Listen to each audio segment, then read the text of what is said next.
मदारी और नाच करे बंदर।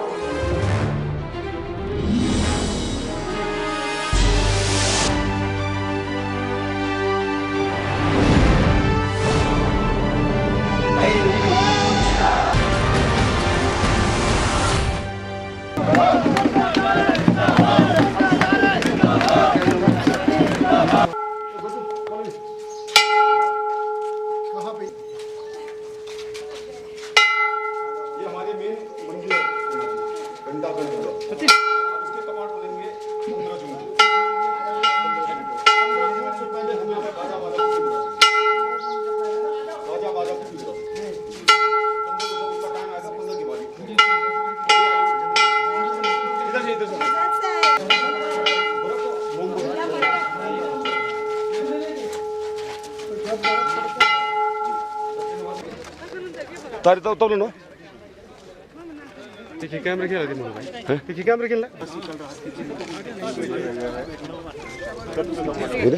अभी जनी कौन लाया लीलो इधर यहां से दिखा रहा था साइड में जाओ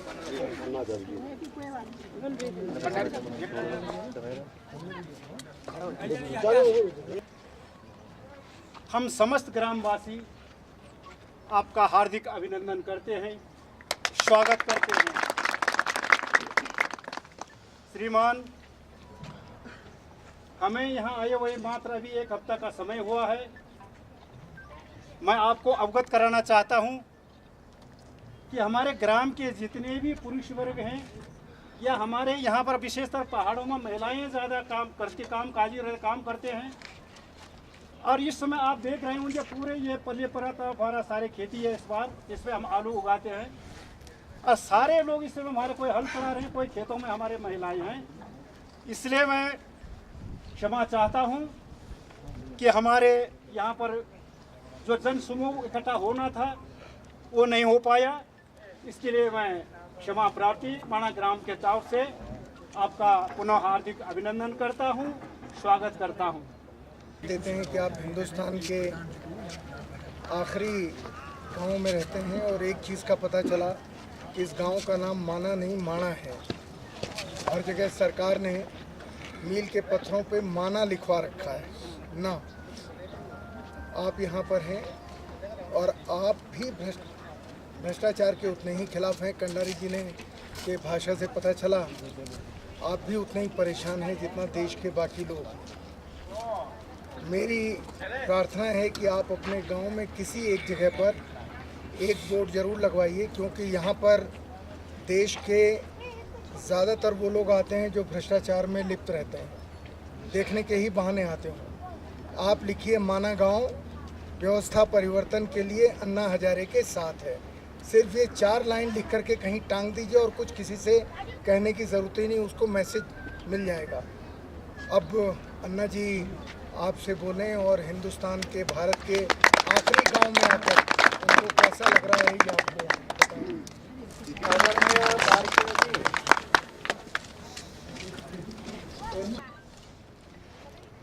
माजी ग्राम प्रधान, गांव के सभी भाई और बहनों, हम लोग पूरे देश ही यात्रा पर निकले हैं। यात्रा मतलब सिर्फ दर्शन नहीं, यात्रा मतलब सिर्फ पूजन नहीं, मंदिर का पूजन करते रहना है हम। क्यों? एक तुलसी की माला गले में पहनी संत ज्ञानेश्वर जी के समाधि पर इसको रखा और गला में पहना। उस टाइम पर संत ज्ञानेश्वर जी को कहा कि ये मेरे गला में तुलसी माला नहीं, मेरे देह पर तुलसी पत्र है। आज से ये देह मेरा नहीं, वो समाज का है। इसलिए मैं मंदिर की भी पूजा करता हूँ, लेकिन हमारा राष्ट्र एक मंदिर है। जनता ये सर्वेश्वर है। ये जनता की सेवा, ये भगवान की पूजा है। ऐसे मानकर अपना पूरा जीवन इसी काम के लिए समर्पित किया है। खतरा लग रहा था ये काम करने के लिए अगर शादी किया तो फिर कर नहीं पाऊंगा, इसलिए मैं सोचा शादी भी नहीं करना। और आज हम लोग घूम रहे हैं सिर्फ समाज और देश। आज भ्रष्टाचार जो बढ़ गया है, मैं बहुत कम शब्दों में आपको बताऊंगा कि क्यों बढ़ गया भ्रष्टाचार। ये भ्रष्टाचार बढ़ गया, इसका प्रमुख कारण है पक्ष और पार्टियां। सत्ता से पैसा, पैसा से सत्ता, इसके कारण है भ्रष्टाचार बढ़ते गया। वास्तव में हमारे आज़ादी के लिए 1857 से 1947 तक लाखों लोगों ने कुर्बानी की हमारे आज़ादी के लिए, और 47 में हमें आज़ादी मिली। अंग्रेज चला गया। आज़ादी मिलने के बाद इस देश का भविष्य उज्जवल करने के लिए हमारा संविधान समिति बनाया, और 1949 में हमारा संविधान बन गया। संविधान बनने के बाद 26 जनवरी 1950 में हमारे देश में गणराज्य आ गया।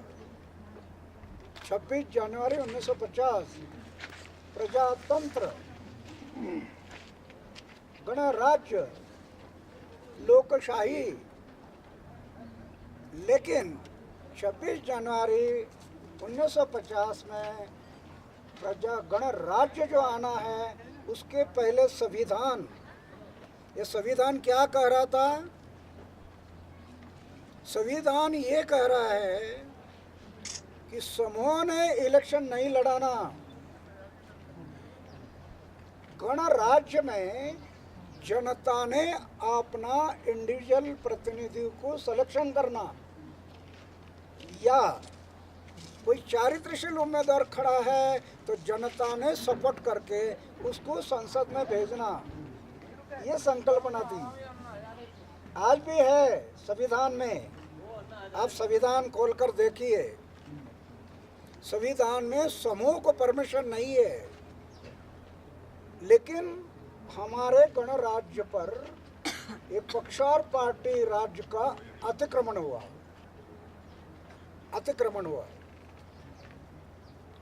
और गणराज्य जो ये देश में आया, उस पर अतिक्रमण होने के कारण आज देश में पक्ष तंत्र बन गया, पार्टी तंत्र बन गया, सरकार तंत्र बन गया, अधिकारी तंत्र बन गया।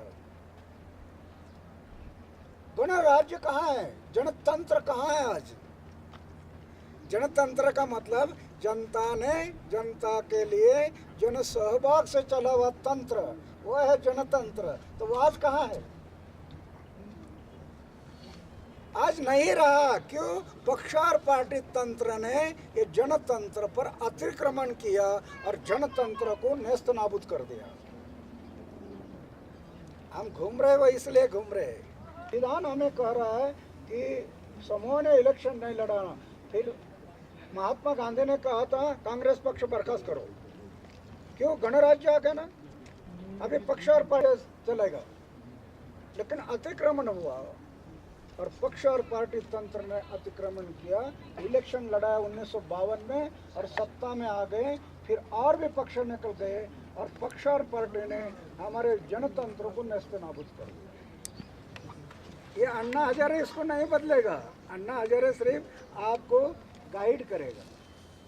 चाबी आपके हाथ में है और जनतंत्र आ जाएगा। चाबी आपके हाथ में, चाबी आपके हाथ में।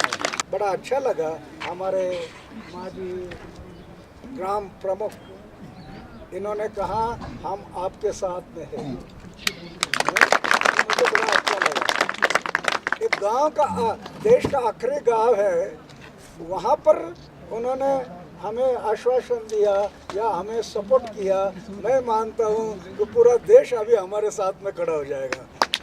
अन्ना हजारे संघर्ष करो, हम तुम्हारे साथ हैं। अन्ना हजारे संघर्ष करो, हम तुम्हारे साथ हैं। जिस दूसरी बात उन्होंने कहा कि यहाँ ज़्यादा भीड़ नहीं है, हमारे लोग खेती में काम कर रहे हैं, ये बहुत अच्छा है। खेती में जो काम कर रहे हैं वो बहुत अच्छा है। अरे भीड़ लगा कर क्या होगा?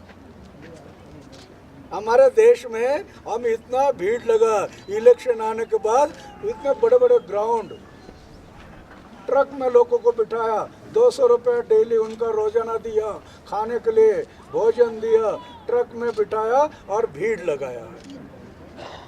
गर्दी से देश नहीं बदलेगा, दर्दी लोगों की जरूरत है और वो दर्दी बैठे इधर, ऐसे मैं मानता हूँ। दर्दी नहीं, दर्दी। और दूसरा उधर प्रोडक्शन कर रहे हैं खेती का, वो करते हुए ये काम चल रहा है, ये बहुत अच्छा है। हमें देश में यही करना है, हमारे देश में यही करना है, प्रोडक्शन। अभी देखो हमारा गांव है, 40 शराब की भट्टी थी, 40। अभी 16 साल हो गया गांव में बीड़ी सिगरेट खैनी बिक्री के लिए नहीं, 16 साल से। डालेगंज सिद्धि में